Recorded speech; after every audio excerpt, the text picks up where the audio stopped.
This episode brought to you by Innovation. If you put food on it, hipsters will call it a plate.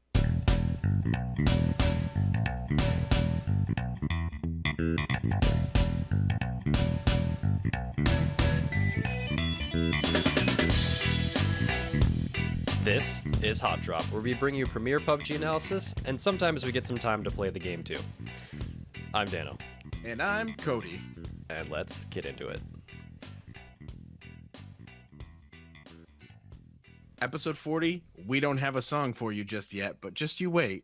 I'm sure I'll find a reason to sing. Working title.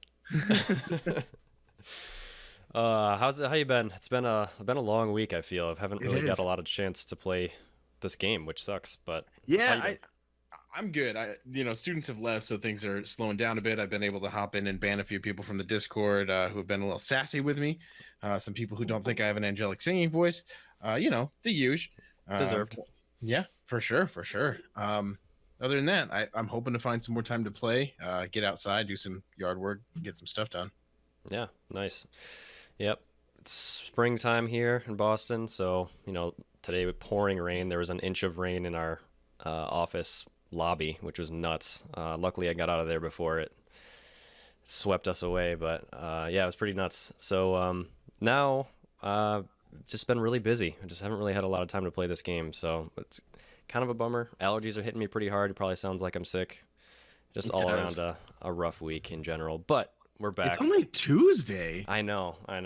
And yeah, spoiler alert, you just ruined it. This show is not live, but we are here in chat. I'll probably type something right now. Hello.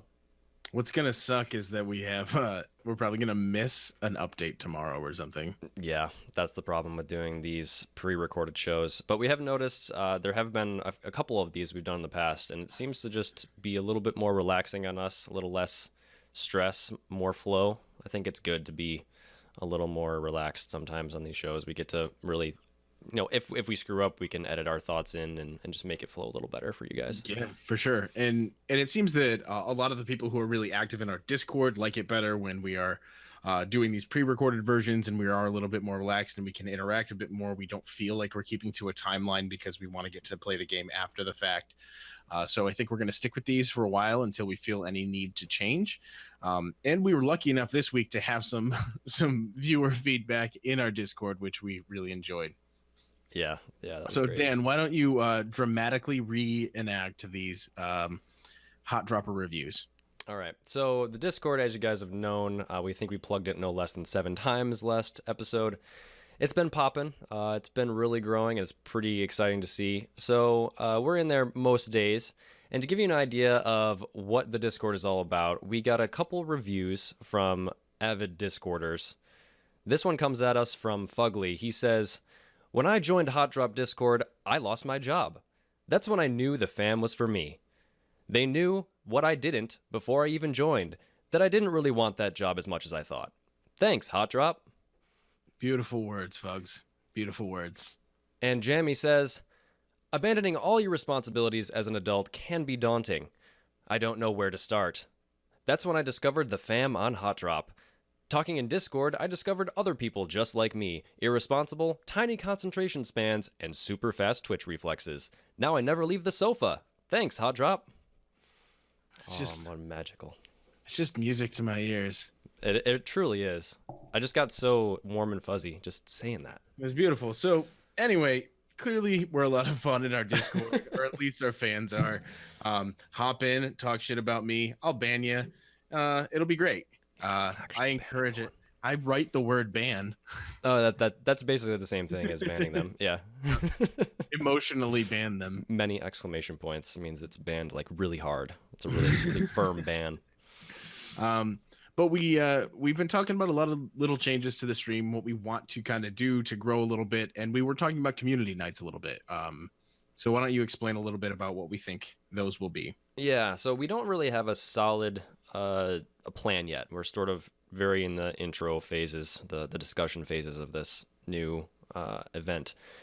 But basically what we want to do is play with you guys somehow, however that may be, and also be able to interact with people across platforms, because it's something that we we realized that there's a lot of Xbox players. There's some of the most vocal players in our Discord. And we also have a handful of mobile people as well. So we're not just on PC. I have an Xbox myself, so I would like to, if possible, figure out a way that we can all play together on some nights throughout the month, whether it's like every other Sunday or, once a week or however it may be. Just find a way that we can connect with you guys playing the game, which is what it's all about. So look for more information coming soon from us about that. We need to do a little bit more talking amongst ourselves and figure out a time that works for us, because we also have some people in the UK and we want to make sure that those people are covered as well. We want to make this a reasonable time for them, being in a very different time zone. Yep. So look for more information coming soon on that. I was talking to my wife about that today, is that we have a very strong fan base in the UK, but it's hard to be able to play or have them come to the live stream, considering it's the middle of the night or the workday sometimes when we're playing. So what we'd like to do is adjust to that. But we also have a way for you guys to now reach out to us in a different way. Oh, I love this. The Hot Drop Hotline. Can you sing some Drake for me? Some Hotline Bling, maybe? I don't know. Maybe we can just overlay that in the background. I don't know that song. Do you live under a rock, man? Oh my God. That's the sing how you think it would go. What's the hotline Say, bling? yeah, the words are, I know when that hotline bling. That could only mean one thing. But I know it's a rapper. Yeah, so sing it how you'd think it would be. I know when that hotline bling. That can only mean one thing. Nailed it perfectly. So we have this is the introduction of the Hot Drop Hotline. Make your voice heard on the Hot Drop Podcast. So you can call or text or send picture messages to 508-216-0006. And you can share anything you want. It'll go right to voicemail if you call, so you can leave us a voicemail message. Talk to us about whatever you feel like. Your favorite PUBG stories, your jokes, your drunken thoughts, a review of the show. Who knows? You might end up on the podcast. So we already have some initial reviews of this Hot Drop Hotline. Cody, do you want to do a dramatic reading of these? Yes. Bucky's Badger says, you guys are setting up this one to be one of the raddest podcasts out there with this voicemail box. Just don't tell the PUBG chat trolls about it. And that's what we're doing right now. Come at us. Let's go. I would love to hear these messages. Yep. Nick and PDX. Take it away, Cody. Wow. You guys are crazy. A drunken hotline for PUBG players? Ballsy. We are ballsy. You heard it I'm here excited. first. I want it. And to wrap things up, Cody? Kyler says, I can hear the salt already. And Damn it's delicious. We it hope adds so. flavor to everything. That's what salt is all about. So call us again. Number is 508-216-0006. It'll go right to voicemail. You won't get us on the other end. Or you can text or send picture messages as well. That is the Hot Drop Hotline. I'm so excited for this. We got a couple calls already.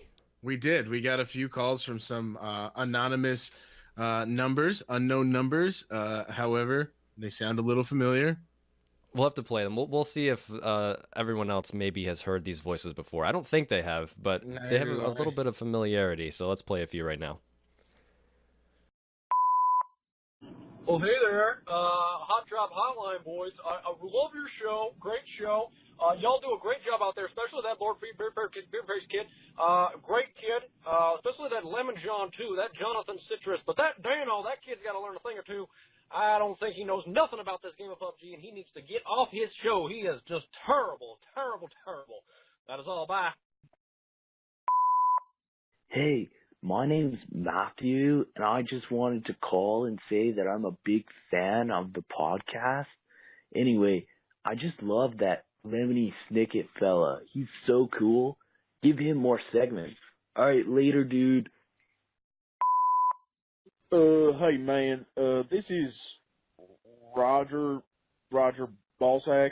I just want to say you guys have a really great podcast, especially that Lord Beerface. He's real handsome, but he's got a real big old dong. All right, have a good one. And now we jump into the Xbox box.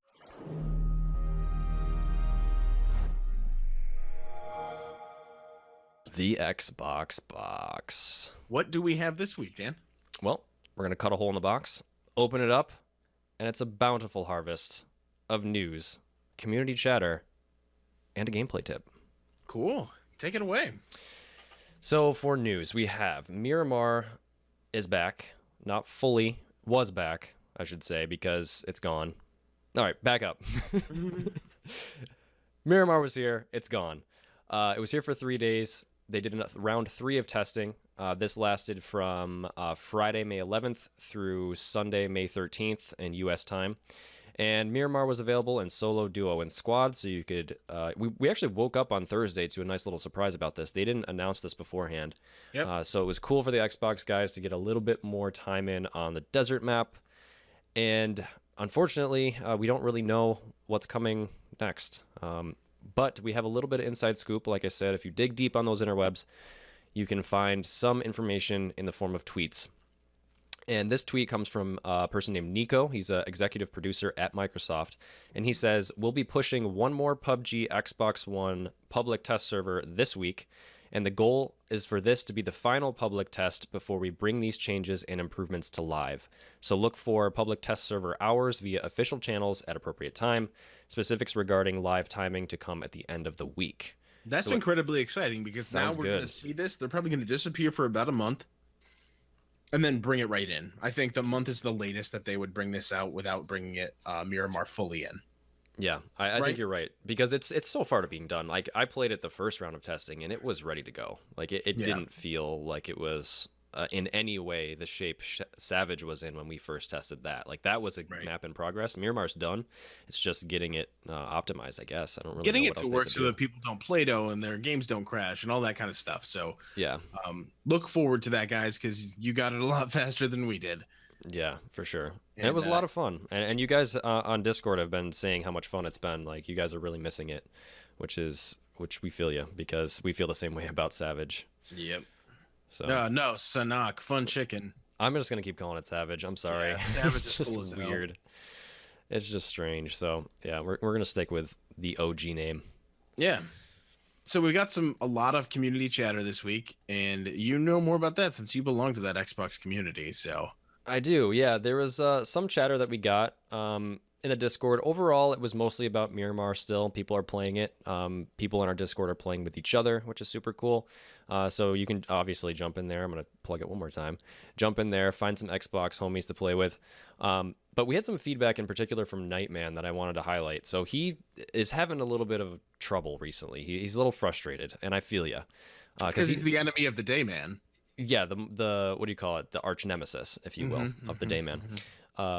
So he says he's frustrated because he feels as though the game is getting close to running decent, but then they mess up with the next update. And one thing he particularly pointed out was that sensitivity settings were changed 5 months into a game. And this was something that I saw all over the internet, Reddit, Twitter. Every time there was something came up about sensitivity, people were commenting saying it's absolutely crazy that they adjusted the sensitivity settings so much in a game that is, it's early access, and they're changing it, but this throws off everyone. So the little problems like this are frustrating, and they all sort of add up. He says he also has problems with crashing. So he crashed twice the day before this comment, yesterday, as well as on the test server. But last weekend it never crashed once, and then the update came out, and then it was playing like crap. So he says, I hope Microsoft stands up on the stage at E3 and tells the world they are buying Bluehole, because it'll benefit every one of us Xbox and PC players if they can get a decent team of game developers and programmers onto this game. We take one step forward with 2 steps back every update. So I feel you. That's part of this biggest thing right now is Fortnite has all of this content, all these things run super smoothly, and still claims to be an early access game. We are at a full 1.0 launch right now with 12 patch updates after the fact for PC, and what is it, 8 or 9 now for Xbox? I think even more than that. I think we're up to 13 for Xbox. Jeez, let me double check. It's insane that it's gotten to the point that we're crashing, and we still have to submit all these bugs to them, and there's a bug bounty. Like they realize how bad the game is bug wise on Xbox, and we have bug bounties. We have the memory leaks.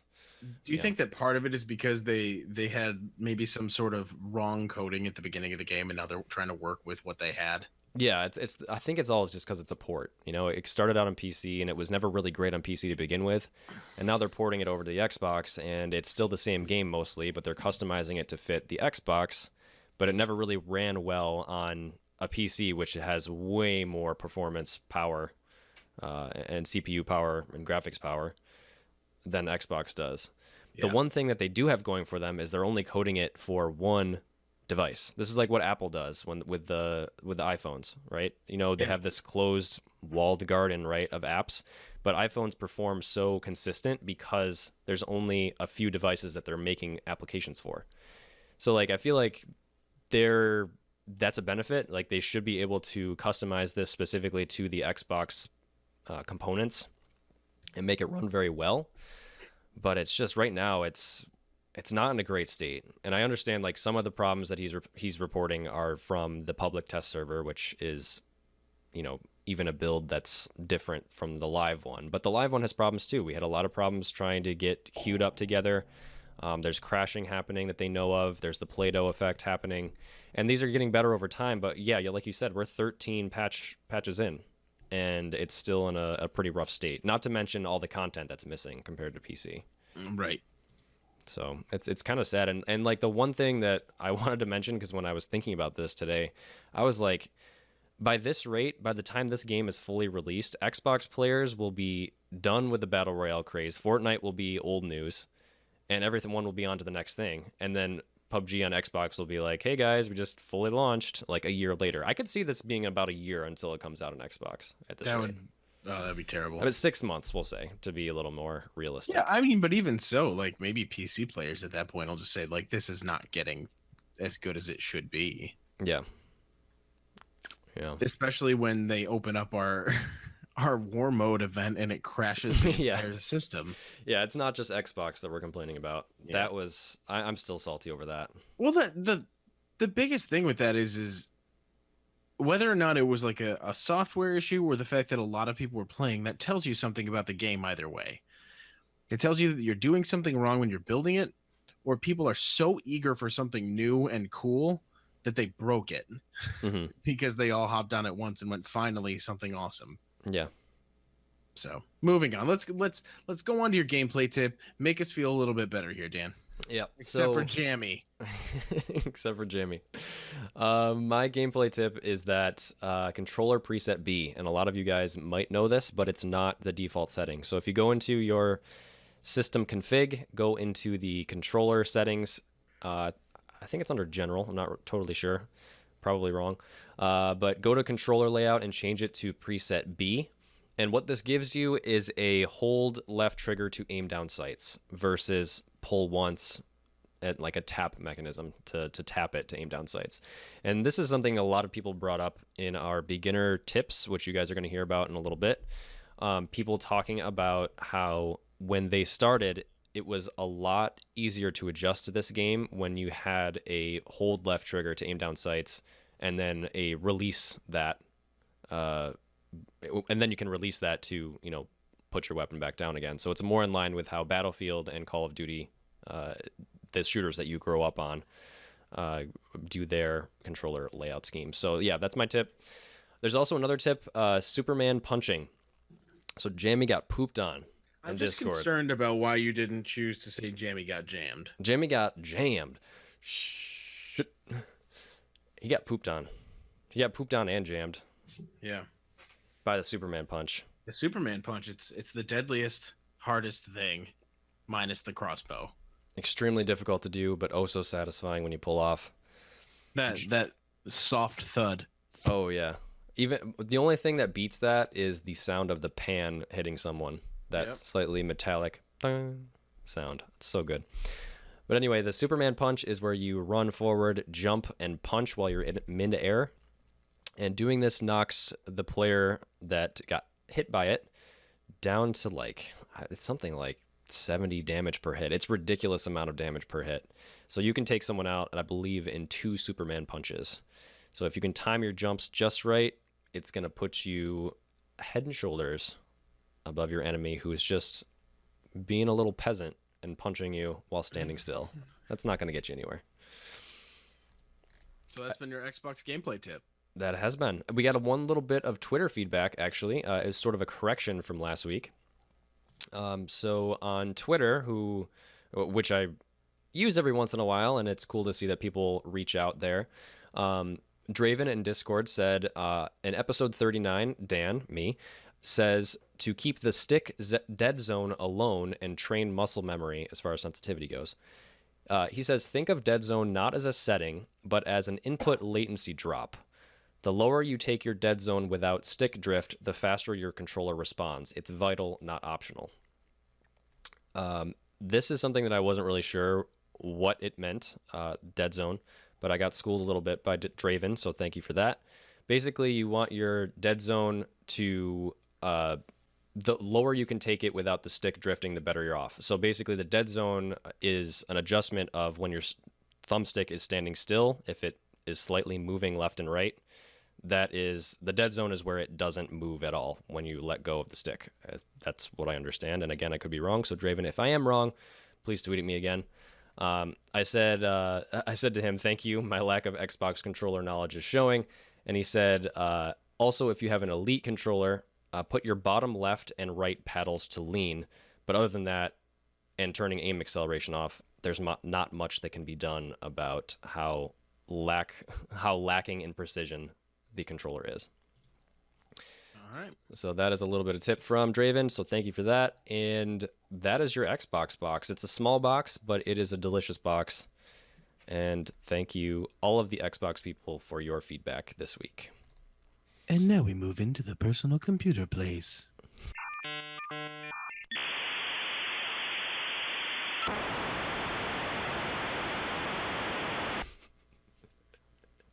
What do we got in the PCP? This is pretty light on content for the PC world this week. Savage / Fun Chicken. We played a little bit of that. And so what were your thoughts on this newest iteration of the jungle map game? I have a lot. Not anything that I haven't really said before. I think a lot of these things are just in additions to, if you will. But we have some patch notes that came out, I think it was right around the time of our last episode. It was the day after we recorded. Yeah. So these are all the things that changed since the last round of testing for Sanhok, Savage. Savage. Sausage. On Sausage, they did a few things. They made some gameplay adjustments. When you were playing this map, you had the same weapon balance and item spawn changes from the live server, so that was good that they carried it over. I noticed here is where I played with this weapon change patch the most. Like, here's where I realized the M16 is hot garbage right now, and they need to do something about that. But ARs are way less effective short range. They're difficult to use, and I'm going to get to that a little bit more in a second. They said they increased the overall item spawn count on Savage, which is weird because if you remember playing it, didn't it seem like there was just stuff everywhere? Yeah, it was just like loot just got puked up all over the walls and floors of everywhere. It was just too much. But they actually increased the overall spawn amount, which I thought they would do the opposite and decrease it because it felt way too much. But anyway, they adjusted the AR spawn balance. They increased the total amount of ARs and decreased the spawn ratio for the M4, but increased the spawn ratio for the M16 and AKM. I was finding the AK everywhere, and it was really annoying because I didn't want to use it. But that was probably the most common assault rifle on the map, was what it felt like to me. It's the thing about it is it kind of loses its appeal a little bit when you drop in and you just see like the floor riddled with stuff. Yeah.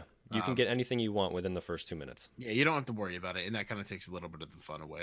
Yeah, I would agree. And usually I think a lot of people might say the opposite, like, oh, I want to jump in and get every loot that I want and reduce the amount of randomness. But, like, randomness makes this game fun. So, and sometimes you're forced into situations where you don't have your ideal loadout, and I think that's fun. Right. So, yeah, to make it so easy to get anything you want kind of takes away the mystique, if you will, I guess. Yeah. I don't know. So they also improved the reticle for the hollow sight. It's the same size as the character silhouetted from 100 meters away now. So that'll be your one bit of rangefinder for that weapon. That's kind of helpful. If Yeah. they fit inside the circle, they are 100 meters away.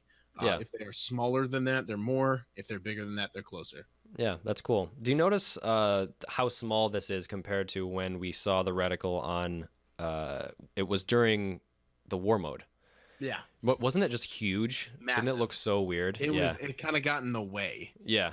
Well, there's also the problem of it being basically black, and you had to hit page down every single time you brought up your weapon, which was super annoying. But yeah, they made the reticle a lot smaller now inside the hollow. It looks the same, but it's just smaller, and can be used as a range finding method. Yep. They also now allow you to throw apples in your inventory, Yeah. which is literally just a practice for using grenades. But I think that was their solution to we don't want people throwing a shit ton of grenades. This was so awkward and weird. It and just was weird. So this goes with my theory of or hypothesis theory. I don't know which one it is. I guess they want people to use grenades more because they've changed the ballistics of the whole thing, but they also don't want the beginning of the lobby to be like it was before they took weapons away from Erangel. Yes. Lobby. They want people to practice. They want people to use them so that they're not afraid to pick them up in the game, because a lot of players are afraid to pick up grenades, stun grenades, Molotovs, things like that. And this gives them an opportunity to test it out for a minute at a time, and where they feel comfortable picking it up and actually using the grenades. Yeah, they can practice the overhand throw versus the underhand throw. The funniest thing was that when you press R to pull your pin on the grenade, you could pull the stem out of the apple and it would make the grenade pin sound. So that was funny. But yeah, I mean, I did practice with a little bit, but it was more just like trolling my friend Kyle. I was just throwing him at him every single chance I got. So Right. I think it's a good idea though, because I think a lot of people, even though you may pick up a ton of grenades during a match, you probably don't throw very many. You probably die before you get a chance to throw them or forget that you have them. That's something I do constantly. Right. So yeah, this is a way to just practice. And so going off of what we had talked about 2 episodes ago, Red Zone, they changed it. Yeah. On this map, they changed it so that the red zone no longer appears inside the safe zone, which is the play zone or the white circle, with the exception of being on the periphery of those if it is super close to where a red zone randomly spawns. So you're just going to get the edge of it into a safe zone, and everything else is encouraging you to leave a blue zone. So the red zone now serves an actual purpose to make it more dangerous to lurk on the outside of the blue zone. Yeah, I like this change, and I can tell other people like this change by how little people are complaining about it. Yep. Because it makes sense. It punishes you for being outside of the safety zone, the white circle. And that seems like a good mechanic to have. I think that seems like a very reasonable way for the red zone to work. Yep, it's great. And I'm glad that we talked about that in detail a couple of weeks ago, because this makes me feel a little bit validated about our concerns and being able to make it worthwhile to keep it in. Mm-hmm. For sure. Yep. So with vehicles, they added extra design variants for the shoe, aka the Aqua Rail. The Sperry. Yep, and they added spawn points for the Aqua Rails and motorbikes near the cave area on Fun Chicken. Yes, and we're going to get to that in a second. I've got my thoughts to share after we finish up these patch notes. Cool. So under UI, do you want to take this one as well? Yeah. Because you have, notes and stuff. They changed the names of all these. Probably a lot of that had to do with copyright, and then other things they went, yeah, we don't like these very much. We're going to change them and make them smaller so they fit on the map better. Yeah. They just changed things from like Abandoned Resort to Paradise Resort, and that one was for legal reasons. Logging Camp changed to Tatmok, so they're like trying to incorporate the cultural influence of the map to these things. River Town is now Painan. The beach is Bantai. Dock now is plural docks, and so on and so forth. So cool little changes just to let you kind of create your own names about things if you don't know how to pronounce things well enough to keep it up. That's why we call it sausage. That's why we call it sausage. They added the caves. They added Tambang, which are a beachside like dock thing. Lakawi, which is the same thing. and Non-Com, which is a logging camp / like little barracksy looking place. Yeah, there's a couple other places here. Bon, which is one of the spots that you spawn when you're in the lobby. Ruins is on the west side of the island. Quarry in the middle of the island. Just various different locations. The cool looking one is docks. There's some shipping containers and cranes and whatnot and a boat here. Cool stuff. Just different points of interest to make the game feel fresh no matter where the circle ends up. Yep, and these things are textured pretty well, and they look very cool. Once they started to add a few things inside of buildings too, it made you feel a little bit better about playing in the map. Yeah. Yep. Cool. So bug fixes. Blood effects now appear as intended. Certain FPS drop issues and sound issues have been resolved. They also fixed an issue causing the aim punch effect to be too noticeable. That's good. And certain invisible objects in buildings have been removed. And the minimap now shows areas 200 meters away instead of 100. That was one of the things I immediately noticed playing this game. The minimap was too zoomed in, so now it shows a little more of the map and is zoomed out as it should be. Yeah, and that it makes more sense for a smaller map to be able to see your map further. Yeah, for sure. So we've got some known issues. Do you want to cover these? I do want to cover known issues. These are the ones that they are currently investigating. So sometimes in first person, if a player is vaulting at a time when the game starts, the player doesn't get on board the plane and just starts to fly to the end of the plane path. And then they said yes still, which means they can't really identify what the is going on. Yeah. It's always when you're vaulting in your mid vault and then you're transported to the plane, you just go flying off into the sunset. Yep. Yeah, this happened to me many times. I have video evidence.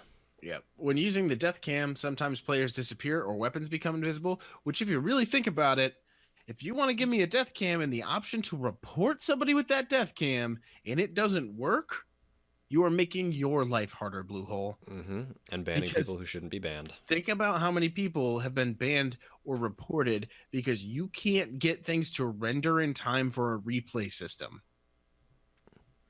Think about it. I'll wait. Ban Blue Hole. Sometimes in spectate, nope. Sometimes other players appear as zombies. Apparently they appear as zombies. I don't know what that means. Sometimes blue zone indicator on the minimap gets temporarily out of sync, which obviously can mess up your day and you won't have a good time. Weapons sometimes fail to appear when viewed out of game menus. Cool. Weapons fail to appear when viewed in out of game menus. That makes no sense. Get out of here. And then but they fixed one. Look at this. They fixed it. Friends with list not working properly. Fixed, everyone. So you can play a shitty game together. And then it ends with Sanok. Yes. Fun chicken. Boom. Bum bum. Dun, dun, dun, dun, dun. All right. So my thoughts. The apples we talked about, just ridiculous. Map colors, changes, textures, locations, highlight the cave and the creepy mannequin room. That was my notes. So the map colors are cool. And I was saying this as we were playing the game. Everything is green, but it's also green and yellow. So people really blend in a lot. There's a lot of greenery, but it's very thick as well. So it's very difficult to see people. And one thing that Zach noticed, one of our OG hot droppers, is that if you have an orange gun, it sticks out like a sore thumb on this map. So you probably want to unequip your orange weapon skins because you will give yourself away so easily, whether they're on your back, or they're in your hands. It's funny how he brought that up, and like you really didn't see a whole lot of it, and like the pro streamers were like, "Oh, the orange one's awesome." Yeah, they don't have to worry about being spotted because they literally go after everyone. Mm-hmm. But like orange in real life, when you're hunting, is to identify yourself to other hunters. Like, hey, I'm wearing orange. I know you can see me because I'm wearing orange. Yeah. Don't shoot me. But like, let's hand him an orange M4 and say like, no, he'll blend in, no big deal. Let's spend a ton of money on that skin. Yeah, it's like an $8 skin or something like that in the marketplace to stand out more. Yeah, no.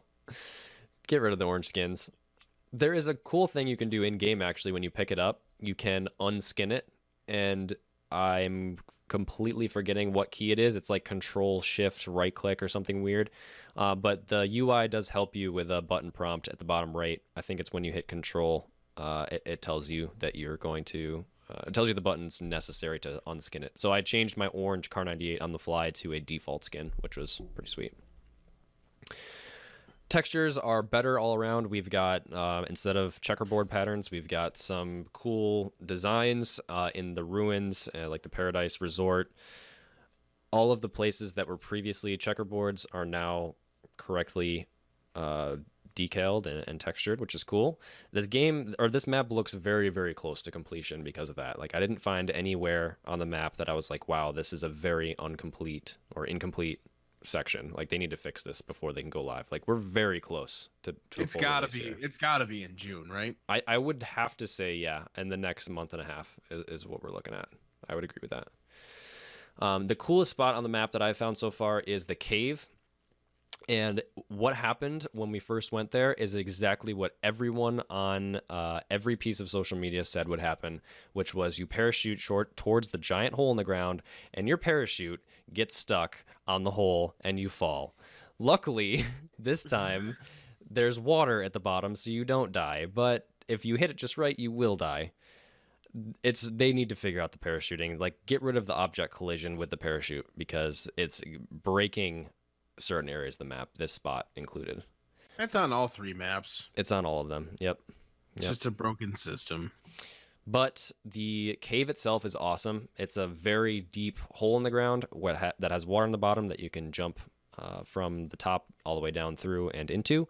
There's some random kind of objects with scaffolding around them, so it makes a sort of interesting vertical fight at the beginning. We noticed that when we dropped in, there were people above us around the rim of the hole that were shooting down at us, which was a cool little fight that we had to pick. And when you want to get out of the cave, you can either choose the land path, which is through a cave off to the side, and that takes you out into the main world, or you can take the water entrance. So far, when we've dropped there, there's always been 2 jet skis, and I don't know if that happens every single time, but both times that we landed, there were 2 jet skis there that we could take as a getaway method.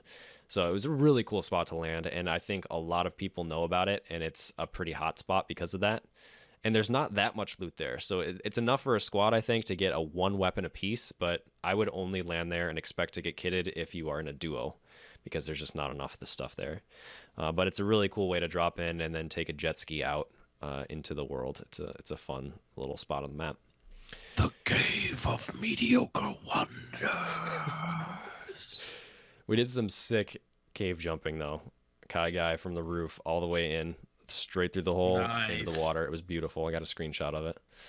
It was sick. We actually had to take him out on the jet ski to bring him back up the hill so he could do it again. So that's the little things. The circle speed feels great. They didn't adjust this. Thank you, Lord, that they did not adjust this to be longer times. It's just as fast as it was before, and it pushes you along this map on a very small map, keeps you moving. And we noticed that vehicles were not really necessary unless you get majorly screwed by the circle. We ran pretty much everywhere as a group, the entire map. Yeah, we found vehicles, but we chose to not use them because we were close enough to run. So, and it's a nice change because compared to the other maps, if you get stuck without a vehicle, you're dead. But not the case here on this map. So that's fun. And a special shout out to Kai Guy, Ice Mac, and Zach for our first Savage Squad win. It was nutty. I loved it. I chose an M249 all the way up to the end and regretted it. Didn't get a single kill. We were down to a 2 of us, me and Ice Mac, versus probably 5 people. And he was taking heavy fire. I had to sprint out from my cover to grab an M4 off a dead enemy because my M249 was useless without a scope. But we ended up pulling it out and got the win, and it was awesome. So shout out to those guys, especially Ice Mac, a player I haven't played before with, but it was a great teammate and a great team win. So super, super good stuff. And on Savage, it feels pretty good because you don't really know the map well, so the end zone circles are a lot more interesting because of that. You're kind of just scrambling because you don't know what's near you as far as cover and where you should position yourself. Sweet, sweet. Good stuff. So the weapon changes have been out for a while, and I mentioned previously that they were in Savage. What are our thoughts? Do we have any updates after we've played a little more? Yeah, pistols are still great. I mean, this update made pistols pretty freaking cool, and you're right about the soft aim. I think that not aiming down sights with your pistols makes it all the difference, because you can take somebody down with, especially like a 1911 or something like that now without having to worry about it. Mm-hmm. The ump and the vector, they feel really good now. The vector I've gotten a few kills with, where I've never gotten kills with the vector before. It just feels really nice and smooth, and you don't have to worry about finding an AR even up to mid game if you can't, because they're pretty good at close and mid range. All ARs kind of more difficult. Yeah, what a nerf. Nobody's really found a good medium. They were either nerfed too hard or they were buffed too much, I think. Yeah, I was slumping really, really bad when we were playing Savage the last time, towards the beginning of the night before we got that win. And I was using the M16, and I was using it on single fire, and then I switched over to burst and felt the same thing, which was the recoil is really rough on that weapon particularly. I was trying to shoot someone who was only about medium range away from me, like not even 100 yards away, and it was rough. It was very difficult to use. So I don't know if the nerf to that weapon was intended to be as much as it is, or maybe it's just that this is what they want you to do and they want you to use an SMG up close. But either way, like the recoil seemed very difficult to get around, especially on burst mode. And the full auto is difficult to control as well with the SCAR and the M4 now. It's a little bit more difficult. Yeah. I think it's actually slightly less difficult with the M4, but that SCAR really packs a punch now, and it's kind of all over, where the AK just goes up and down hard. Yeah, and that's my problem with the AK, which is that we saw that there was a huge buff to the spray pattern where it's more straight up and down with less horizontal variation. But it's the recoil. I just cannot get past it because it's like the visual thing of the gun bouncing up and down on the screen that I always want to wait for it to reset before shooting again. And it feels like it takes forever to reset. Yeah. And I just can't get by that. It goes back to my Counter-Strike days where you would sort of judge your recoil based on if your weapon had stopped moving or if your screen had stopped bouncing and completely reset back to zero. And I just can't figure out the right way to shoot that weapon as far as like how many clicks to do per second or whatever, right? Like, should I double tap it? Should I tap one at a time? Like every, half a second, do another tap? I just can't figure it out, and I have the hardest time. But it does have more damage output than all the 5.56 do, so it's worth it to try to get better with it, but I'm just struggling real hard with it. For sure, for sure. So what do we got now? I think that's all for those updates here. I think you're now exiting the personal computer place. Yeah, like the weapon changes were good. I still think overall they did them for the right reasons, but I need more time to practice because I just don't feel confident anymore, especially with the ARs. I need to get better with them. We need like a weekend to be able to just sit down and play all weekend. Yeah, definitely. And we didn't really get that this week, so that kind of is a bummer. So now moving away from the personal computer place and into the mobile home. Beep, beep. Beep, beep. They have Miramar on mobile already. Yeah. How? Because they must have a lot more developers than PUBG Corp, aka Bluehole, has, or something. Or it's just easier to code on a mobile device. I don't know, but it is. Wow. They're blowing everybody else out of the water at the moment because they have just unbeatable patch notes when you can actually find a legitimate patch note to see what they're doing. So they end up like adding all these things that make it better to use with the touch controls. They add all these things to fix bugs and glitches every single time, and you go like, oh shit, this game actually runs really well. Yeah, and they get it to a point where they're starting to add, well, they have been adding these little things like the rewards that we've been talking about, the weekly missions, a local quick team feature to enter a code to team up with your friends that are next to you. Like these little bonus things that they're throwing at us. Like this mobile version is more fully featured than the PC is. Yeah. All around. They even give you the option of playing at almost 60 frames per second if your device can control it. Yeah. That's nuts. Can you seriously? Mm-hmm. And Xbox is at less than 30 most times. Yeah, it struggles to hit 30. I don't understand it. I really don't. Kyler had some feedback though, right? Yeah, a little bit. He actually was the one who mentioned it in Discord today, saying how he finally got a chance to try out the new mobile update, and he's like, yo, this is doing a lot more than PC is. It has a proper progression system where you can level up and get rewards by doing special tasks. It has special modes like 8-minute match right there. What? That's what a mobile game should be. And it has sniper practice and other modes like that. So he's like, Miramar on mobile is really cool because he's hitting 45 frames per second roughly on his Google Pixel in Los Leones, which is a struggle bus on the Xbox. And he says, despite all of this, all the major landmarks are there, a little bit downsized, but it's a fully featured Miramar and it runs better than Xbox does. I mean, there's got to be some differences as far as the density of buildings and stuff, but he says he thinks it's about 90% the size of, or 90% the same as PC is. And that's incredible to me. So jumping back into the patch notes on mobile, they've added the desert map, obviously. We've got new progress missions, leveling up, weekly missions based on your activity, that quick team feature, which I mentioned. That's so cool. Like knowing like how close your friends are to you. It must be some near field communication thing where you can put in a 6-digit code and team up with your friends. So cool. Synergy and connections they've added. I don't really understand what this is, but basically you interact with your friends in game to raise synergy and then build connections when your synergy is high enough. Someone will have to educate on us on what that means.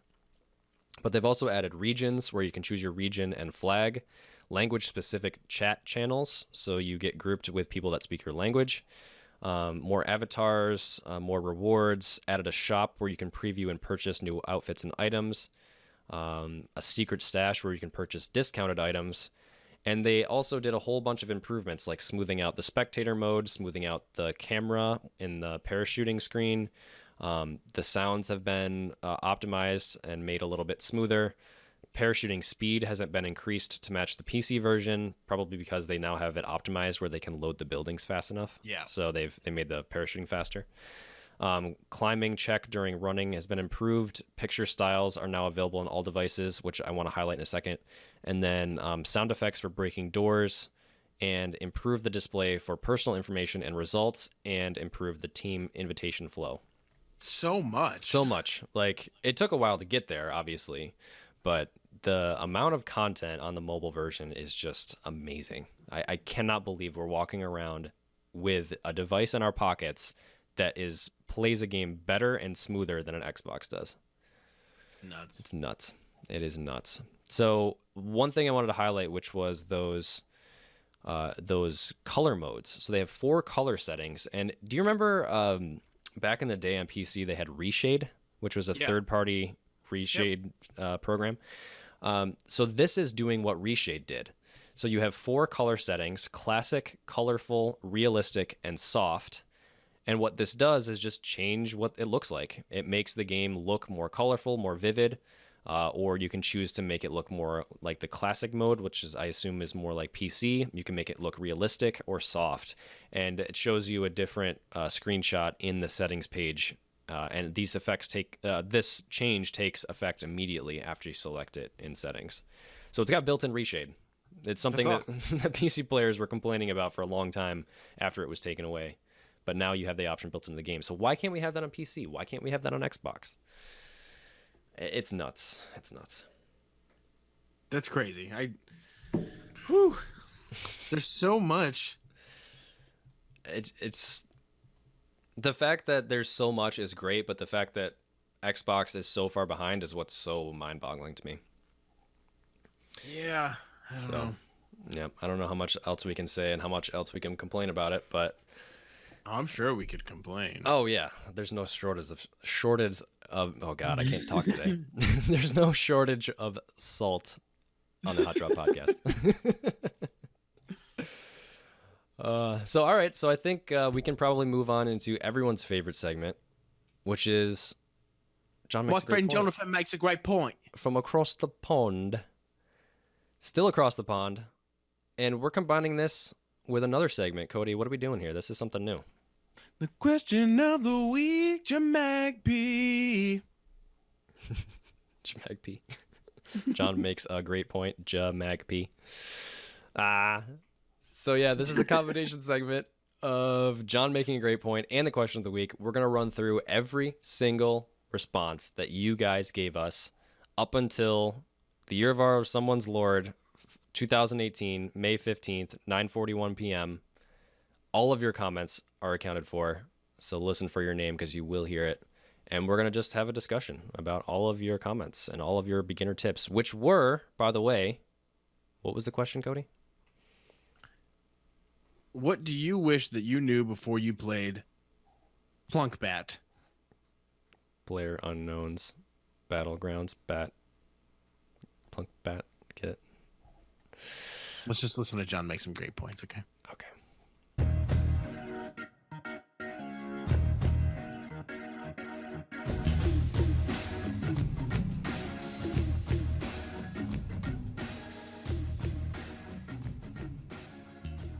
The combination. John makes a good point. Great, Daniel. He makes And question of the week. So are we gonna go through the Discord, read people's, and then tell our own? Sure.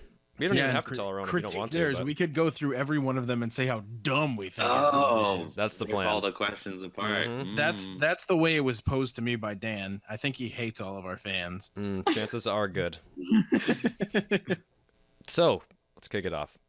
Nick in PDX, who says his thing he wish he knew was that you can say certain gear, guns, or attachments, but overall, he says people need to understand the pace of the game. At first, you have some time to collect some gear, but after that, you have to move and stay moving. Also, killing players and looting them for gear is essential to winning.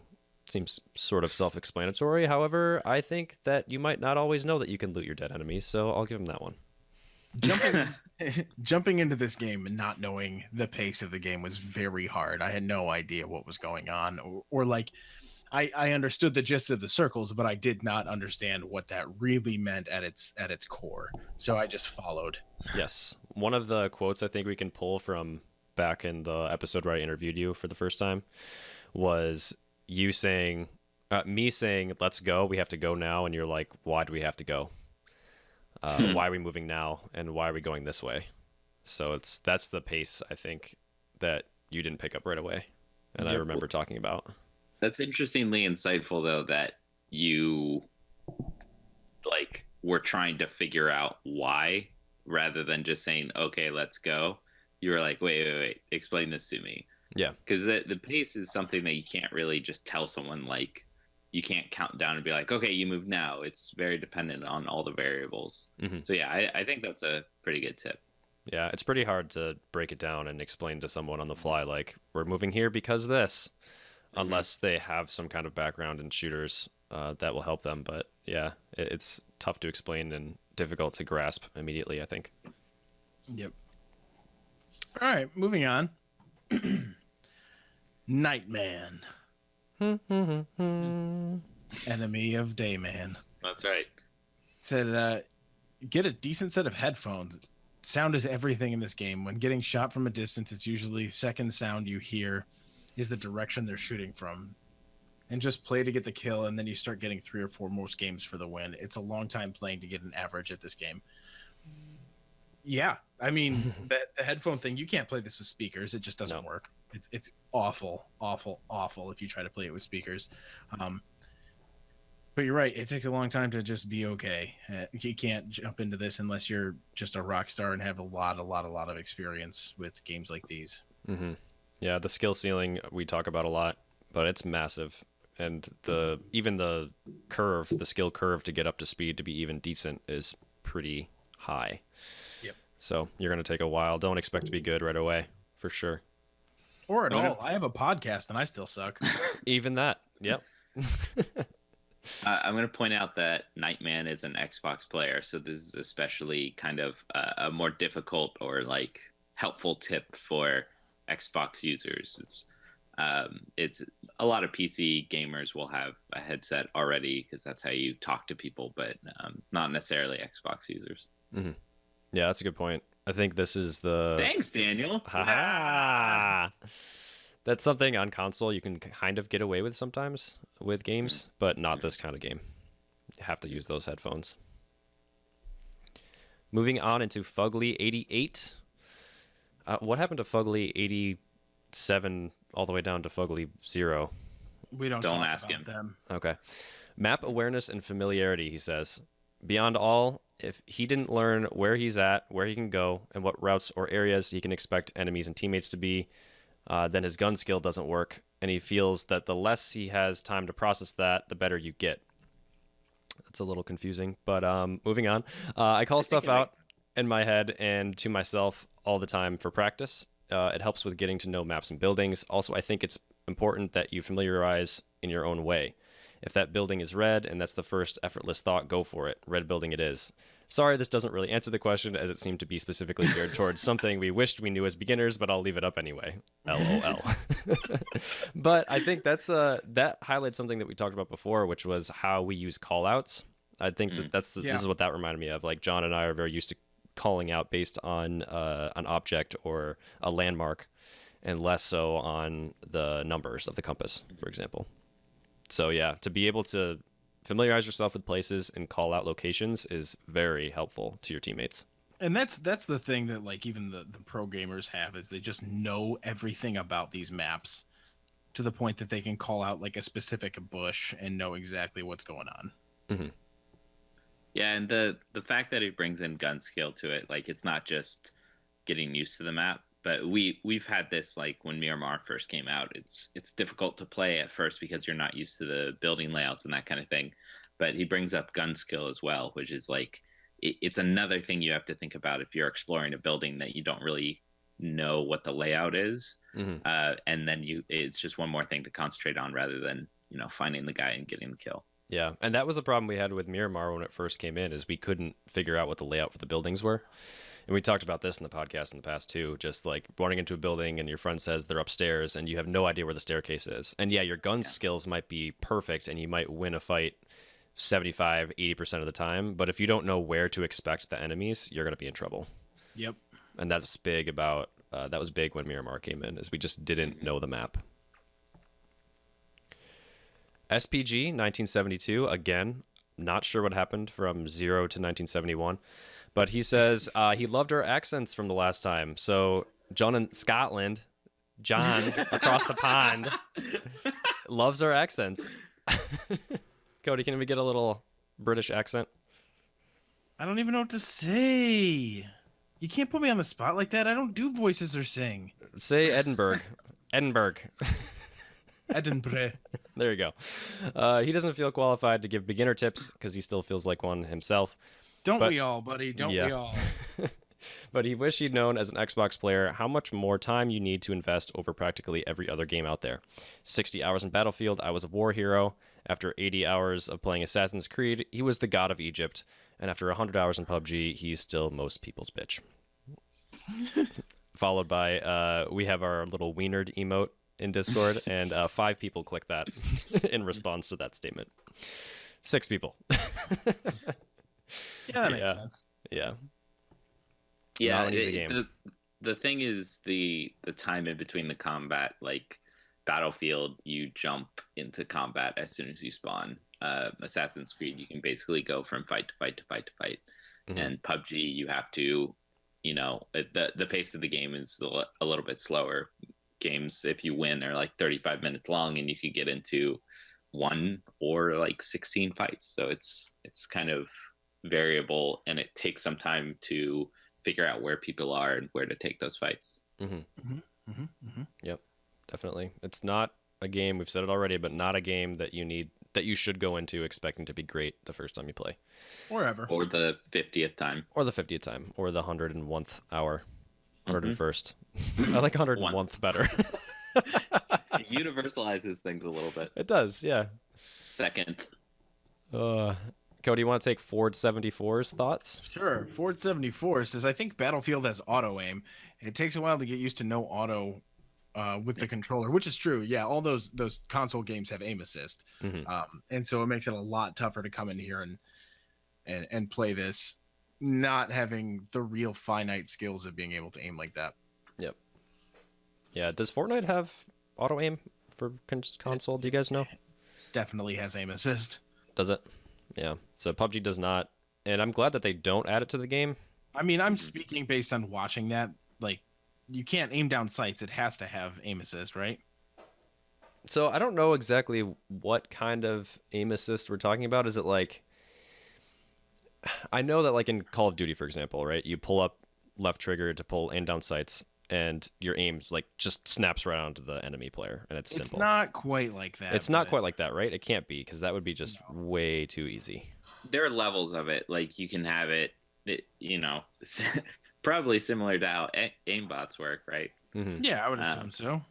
Is like, if you're close enough and you know, perform whatever aim function it is, whether it's Fortnite, like looking over the shoulder, or PUBG's aim down sights, or Battlefield, I guess in this case, since PUBG doesn't have auto aim. Yeah. He also says the more tactical you are, the more the game rewards you, and time management is key. And that's something we mentioned already. But yeah, like, I think we've said a lot that you're not going to be good as soon as you launch this game and play your first one. But I think from experience and from hearing from different people, your first game of PUBG is going to put you usually like top 20, because you play so slow and you don't want to die, deliberate. so you just kind of hide and wait and Yeah, and that's the tacticalness I think he's talking about there. It rewards you by letting you live longer and just being smart about your fights.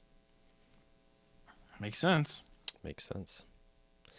Scale Speeder, another Xbox player, says controller preset B. Hold the left trigger to aim down sights rather than tap it. Controller preset A is the tap to aim down sights. This is something we're going to talk about probably in our gameplay tip, or maybe we already have talked about, because that already happened. But yeah, you're gonna probably want to enable this. This is something that you will want to do if you're used to playing Call of Duty and those other games where you pull the trigger and hold it to aim down sights. What do y'all think of that on PC? Like, I think we all play with the default setup, which is you click and it toggles it to first person aim down sights. I don't want to hold. I don't like to hold. So I think in third person, it's more important, and we've been playing first person. I think it's weird that you have to hold now to shoulder soft aim, I guess we'll call it. So I don't know what that would be. Tap to soft aim or something. I don't know, but I kind of like, because I learned to play it like this, I like it this way on PC to tap. But yeah, I don't know. I might try it the different way. I saw that you mentioned that you might be thinking about making that switch to hold. Well, yeah, I think it's only important on third. Well, it's really handy to have, I think. Like, the more I think about it, the more I'm like, wow, that makes a lot of sense, because you want to have that accurate peeking, and you want to be able to get in and out of it very quickly. I don't know. Yeah. It's going to be hard to switch, you know, with like 300 hours in the game. Right. Yeah, for sure. I was thinking about actually, like, going off of that thought, getting a different mouse with the lean buttons on the side panel that we were reading in some of these comments before. But that's a big switch. Like, I would have to start readjusting everything. But then again, I never have to pull my finger off of WASD. Yeah. So it's that give and take. Do you want to reinvest that time that you spent so much muscle memory working on? Or not? Yeah, for me, thinking about the lean keys on the mouse, that's something I used to try in Counter-Strike. I would try to have one of my mouse buttons be talk, like the toggle voice chat, because I use push to talk. And I found myself not being able to do that and also shoot accurately. Like, I could not aim, like hold a button down on the mouse and also be aiming accurately, it was impossible for me. So I don't know if that's the same for everyone, but for that reason, I don't put any movement keys bound to my mouse buttons because I only want to do one thing when I shoot. Yeah, exactly. Yeah, totally. But I only want to do one thing when I shoot, which is aim and not be pressing other buttons because that will throw me off, I found. Yeah. I can utilize my thumb pretty well, actually.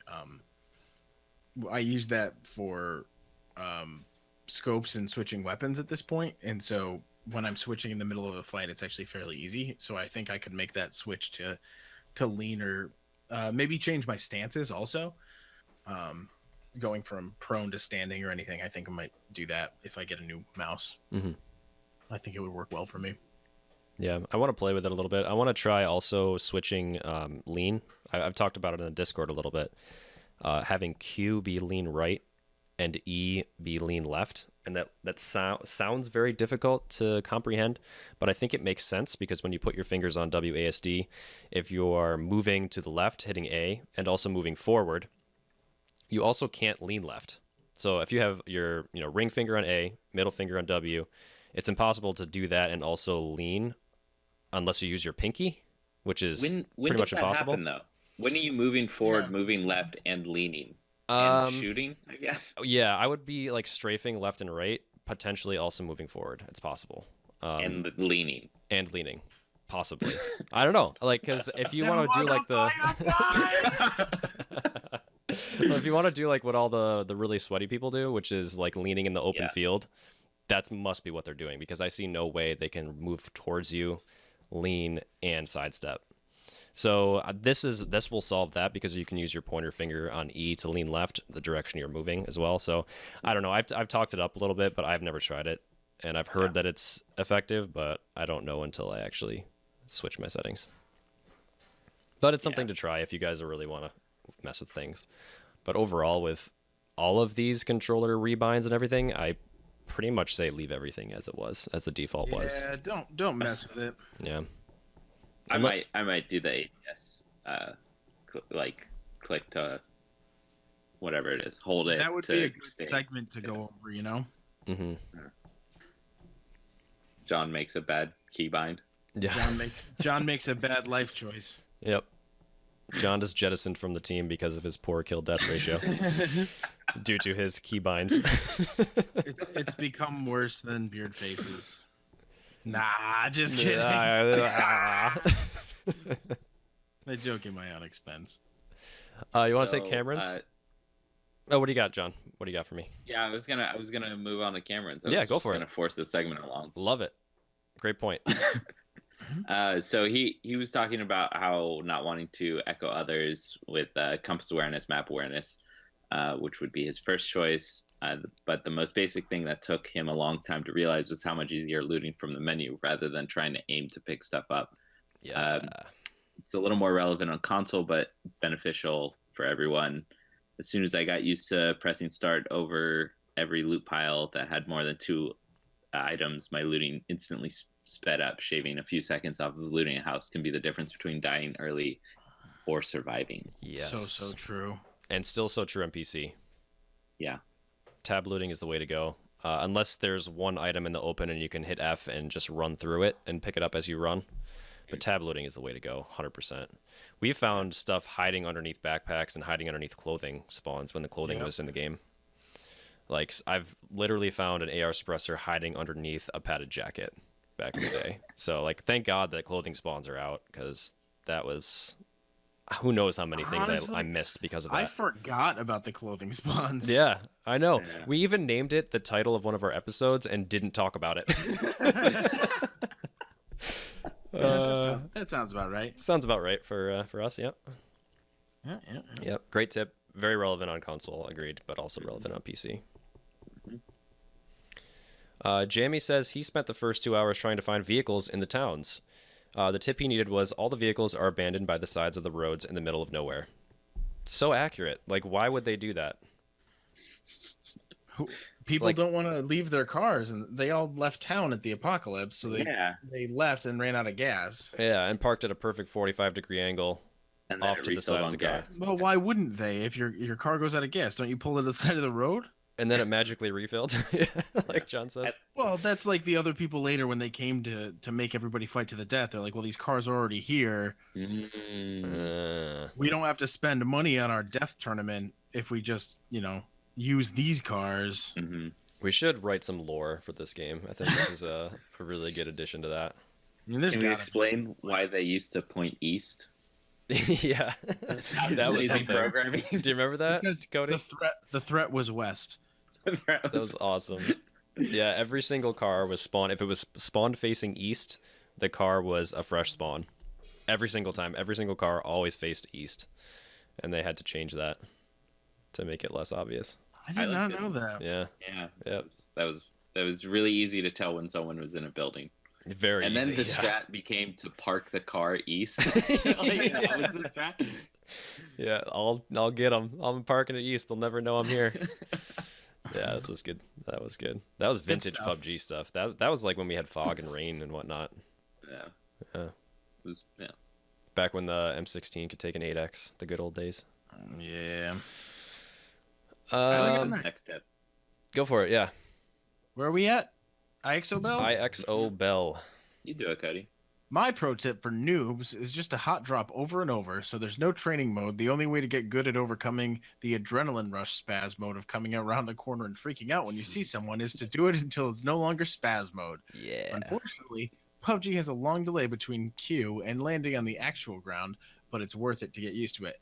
That's what we tell everybody all the time. Like, just jump in, go, keep dying, figure it out. That's why I appreciated playing with you guys, because you were already good enough to jump into the hot drops, and I just followed. We could keep you alive a little bit longer while still giving you practice. And even if I died, it just became something that I was able to be okay with dying, because we were just talking on the Discord, and like I would watch and I would pay attention, and it just worked out. Mm-hmm. Yeah, John, what would you say? Like, where would you tell people to drop hot? I mean, I think John just choked on air. No, I'm coming up with a point on the fly. Okay, I like it. That's why you're here.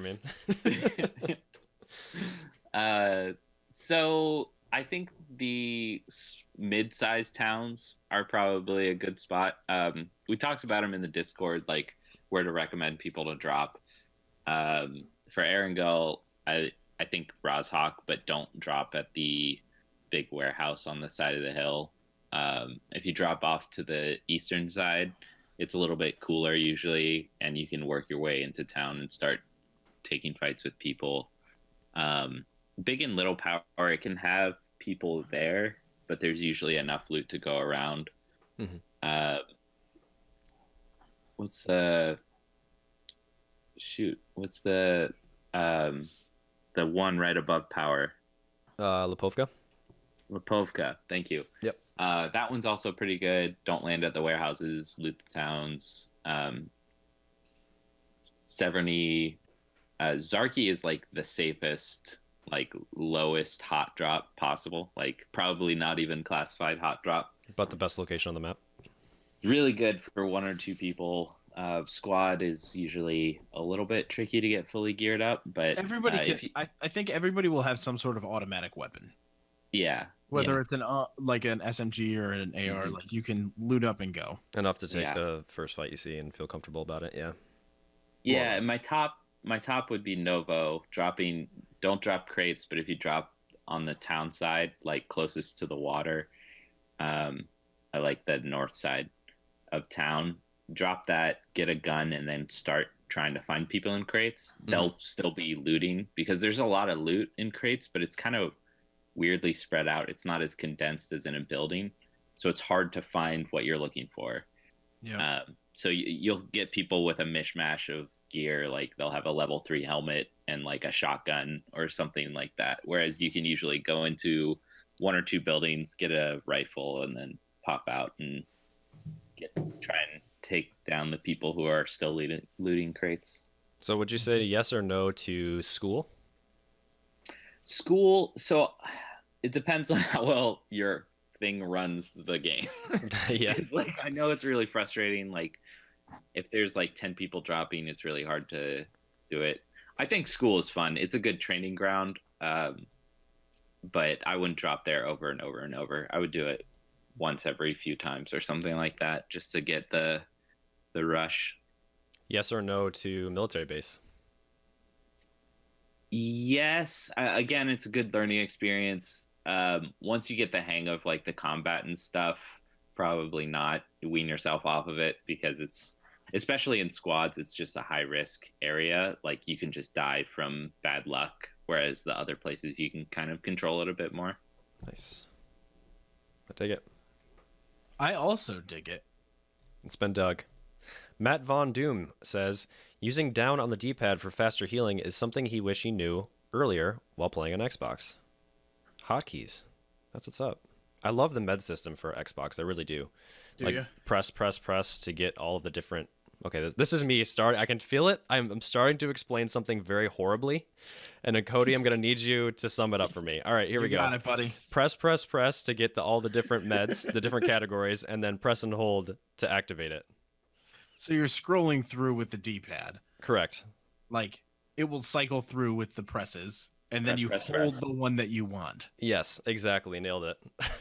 So it goes medkit, painkiller, energy drink, tap, tap, tap, and then you hold for energy drink. Exactly.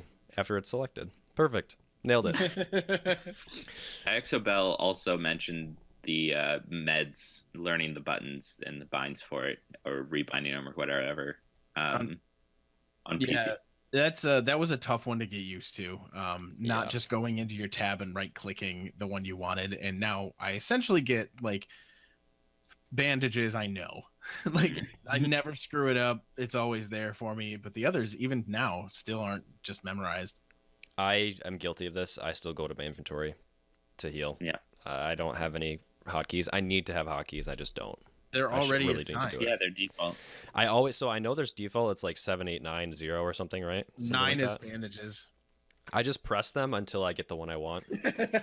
But obviously it's not so conducive to winning a firefight or running through trying to get to the blue and just smashing all the buttons. It's gotten me killed, so I just tab blue, and I need to remember what each things are. I'm really bad at that. Oh, this is what it was. It was Joe Wilson that said, I went out and bought a Logitech G600 mouse. Best purchase I've ever made. I only use the top row of 6 buttons, which can be programmed to 12 things. It's helped me know everything I want or need as a quick push of a button, so I never have to move my fingers away from WASD. Very nice, yeah. Yep. He says, now I've started leaning all the time, which I feel like is something I need pretty bad. I'm actually, you saw me. I'm trying to lean now. Like, Yeah. It's starting to be incorporated into my game, and it helps a little bit. It stops me from standing still and trying to take a shot out in the open. Yeah, this is good now, especially since we've switched over to first person. Before in third person, it didn't really matter if you're healing or not, because you can see everything around you. So yeah, I'm trying to do it more too, but it's always an afterthought. I never really focus on doing that because it's like an extra button to push. But yeah, using your mouse button for leaning, I could see that being really helpful. But I just worry that it'd throw you off your aim a little bit, because I know that's something that happened with me in the past. Those mice are so confusing having so many buttons on them. Like I saw them back in like when I played WoW a lot, and I was like, oh, that would be cool, but would I ever actually remember? I guess you like get used to it, muscle memory and stuff, but that 6 buttons for 12 things sounds like That's too many things. Yeah, that's a lot of things. Wow, but hey, if it works for you, if you guys like your buttons, you can't underestimate a quick heal. That will save your life. So go for it. Go for it. I think I've only died once from a mistimed heal. It's happened a couple times. Yeah, a couple times for me. I think it's pretty rare. It is rare for sure. Because a lot of people don't want to push you. Yeah, because they want to be at full strength too. Yeah. So they'll fall back, they'll heal, you'll heal, and all of a sudden you're at even ranks 75 again. or whatever. Yeah. So Mongball says never stop paying attention to the play zone, especially after the first 1 or 2 circles. So often I get caught up looting, and once it's swallowed you up, you are back on the back foot all the way to death. Yeah. Yeah, that can catch you off guard. The first and second, though, don't really take too many hits from you. Damage per second is pretty low, so you can usually get out of them. But they're big, yeah. Especially on Miramar, you can get caught on the back foot, and you'll realize that you landed in Campo Militar at the top northeast of the map, and it's at the prison, which is the bottom left. So you're in a world of trouble. That's happened a lot. And then you say, okay, I got everything I need, but now we don't have a car, and let's just quit out because this is pointless. We don't really want driving simulator. Because we suck. We don't usually run into this too much anymore. The only time it happens is if we get loot greedy once, like we get in a fight like 10 seconds before the circle moves, and then we're in it for sure, basically. And then if we're getting loot greedy, that's when I've noticed most recently that it happens to us. That's when we stop paying attention to the play zone. Mm-hmm. Yeah. Or we're busy talking about something else. Or, yeah, like you said, or did you just say this? We get into a fight. Sometimes that happens. And you don't realize the time has ticked by, and now suddenly you're half damaged from that fight, and the blue is on top of you. Yeah. Yeah, that's the big trouble. That's usually where I get caught off, is during a fight, because you're tracking down someone for so long, and you lose track of time. Yeah. Cody, you want to take Mr. Suds? I do. Suds McGuds here. Best beginner tip. Everyone can see you better than you realize. I like it. So accurate, 100%. especially in laying down. Yeah. Even anything. Like, I used to just stand there shooting at people and think, like, nah, I'm good. I'm like 45 yards away. No big deal. Boom, That's dead. meters for you UK people. Meters. Yeah, this is especially important when you think that you are on a hill and you're laying down on top of the hill and no one could possibly see you because you're in the grass. Well, the grass doesn't render past a certain distance, and they can see you sticking out like a giant rock on top of the hill. It's so easy to see you against the sky. So heads up on that. Grass does not render the same way you think it does, like the same way you see it. Bushes too. Bushes too, right. Yeah, bushes are a little bit different because they take the shape of people, and I firmly believe it's intentional that they do this. So that can help you sometimes. But yeah, grass does not.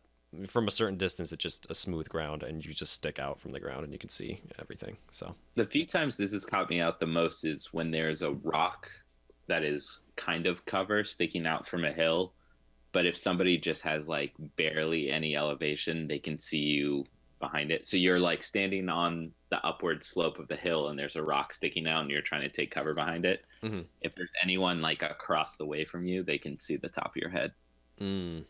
Yes, and also along with that, trees don't always render the same way at different distances. I've seen this happen.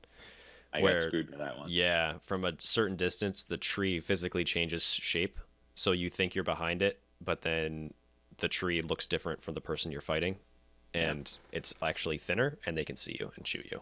It's game breaking, literally. Very interesting. Yeah. Just always be aware of that. You're never as safe as you think you are. Good to know. Partobi says 70 ammo is enough to win a game. John, thoughts? Go. I love it. This is one of like my biggest pet peeves is when people are like, man, I just need a little bit more ammo, and they have like 120 in their pocket. I'm thinking of Cranberry, I'm guilty too. honestly. Like, especially early on, like we didn't know how much ammo to carry, and like it feels good to hold like 200. Like you don't ever have to pick up ammo throughout the whole game again. But man, you can really survive off of like 30 if you really, as long as you don't take those silly fights where you're like, I think I can hit this guy, and then it takes you like 4 minutes to get a shot on him. Like, don't take extended fights and you're fine. 70 ammo, pick it up, get going, kill someone. You're really good at this, John. I've noticed That this. I feel like that is the epitome of the way you play, John. Yeah, it totally is. Like you want to get the things that you need and get going, and then you find more, because like you won't ever be the one who has too much of something, and you will always go like, who needs this, because I don't need it, give it away. Or you'll pass up extra ammo that's on the ground because you already have like 100 spare or whatever, and you don't need any more. Yeah, it's partially me just like leading by example, or trying to be, and also just like trying to get used to it at the same time, because like I said, we used to pick up 200, but if you just know that there's a restriction on it, you won't take the silly fights, and those silly fights will sometimes lead to bad encounters for you because you're letting other people know your position. So it all adds up to just a better experience, in my opinion. Mm-hmm. I think this is especially important when you have a sniper rifle like a Kar 98. You never need more than 50 rounds. 50 even is like a lot of rounds. 50 is a lot, yeah. So drop that extra ammo, give it to your teammates, make room in your backpack for meds. Grenades are very heavy now. So if you want some more grenades, yeah, they're like 15 whatever 16, units or something like that. 18? Yeah. I think they got bumped up. Yeah, it doesn't matter. Whatever. Either way, yeah, somewhere between 15 and 18, which is a lot. That's like, that takes up a lot of room. So you want that room for other things. You don't need 250 spare rounds, because also when you fight someone, you pick up their ammo. Like you're always replenishing it. So if you don't see anyone, you're fine. Like I've never once run out of ammo in this game, ever, unless it's early game. I really don't think I ever have run out of ammo. So, yep. I'm guilty of carrying too much ammo for the Kar 98, but I just love having like 100 shots. And I won't be like hoarding it. If somebody needs ammo, I'll give up like 70 of it for sure. Yeah. Like 30 shots for a Kar 98 for a full game is plenty. Yeah. Yeah, because especially in squads, like how many fights are you really going to take? Like there's not going to be that many. Like you're running across groups of 4, which is, yeah, that's could be a lot of people, but it's nothing like solos where you're going to see, you have the potential. Like I had a 16 kill solo win. So like that's a lot of ammo. That's like, that was my best ever. But like in squads, you're always going to end the game with like maximum 6, maybe 8 on a really, really, really good day. But that just means your teammates didn't kill as many people as you did, so they have all the extra ammo and they can give you more if you need it. So you know what I mean? Like it all kind of, it doesn't make sense to carry that much, especially in squads. Sure. So the last one, Cody, you want to take that one? Yeah. Kawi says, go find people. I spent too much time trying to survive and stay hidden. When it came time to actually fight, I was terrible. Until there is a practice mode or war mode, spending 30 minutes to not die serves little good when it's actually time to use a weapon. I agree with this wholeheartedly. You're going to play your first couple of games pretty non-aggressive, but get in there and try and shoot people, because it takes 2.5 minutes to get back into a game. It's still better than wasting 20 not shooting people and then dying. Totally. Wraps it up. John, any thoughts? Any great points to make as we wrap up this really, really awesome question of the week? No, I love seeing the community all hop on a question. I think this was like the most responses we've had to a question. It was really simple. Oh, we didn't go through like our tips if we want to do a real quick one. Sure, yeah. Drop some knowledge on us. Yeah, no, I think John should go last because it's a segment. He gets to drop the mic at the end. It's a good point. Okay. Cody, what do you have? Try all the weapons. Don't just stick to something that you think is easy or cool. Try them all, because you don't know what's going to work for you until you actually pick it up and go for it. Mm-hmm. Yep. My tip would be pistols are a lot better than you think they are. And when you aim down sights, you're actually doing yourself a disfavor. What's the word? Disservice. There it is. A disservice. You want to shoulder aim or soft aim with the pistols. They are way more accurate than you think they are as well. And you can take someone down with 2 shots with a revolver if they have no ammo, or sorry, no vest on, which is when you'll be using the pistols. Yeah, when they have no ammo. When they have no ammo, yes. Yep. Juan? My tip is that you're going to be bad at this game. Like starting out, midway through, you're going to have bad days. You're going to be bad at this. It's a game. Enjoy it. Have fun.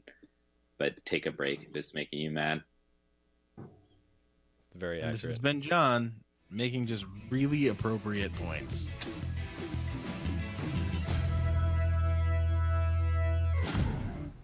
Beautiful.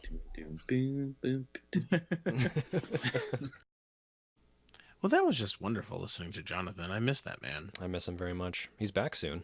It's going to be a good time. He is back soon. It'll be pretty cool. But however, we have a question for next week / this week. The question to answer now on the Discord is, what is your least favorite weapon and why? Again, least favorite weapon. And then tell us why. Be as salty as you want. Yeah, we were salty enough this episode, so dish it back at us. Yeah, man. So that about wraps up episode 40. What was the working title? Ah, shit. I forget. Something way too long. We'll figure it out. I don't know. Stressing once more, join our Discord, answer the question of the week. Link is, as always, in the show notes. And also, make that hotline bling, fam. Make that hotline bling. Make that hotline bling. Call or text 508-216-0006. Just talk to us. You already know what it is. Y'all already know. We out here, family. But not for much longer. So until then, Cody. We will see you in game or hear your voice on our voicemail. Boom.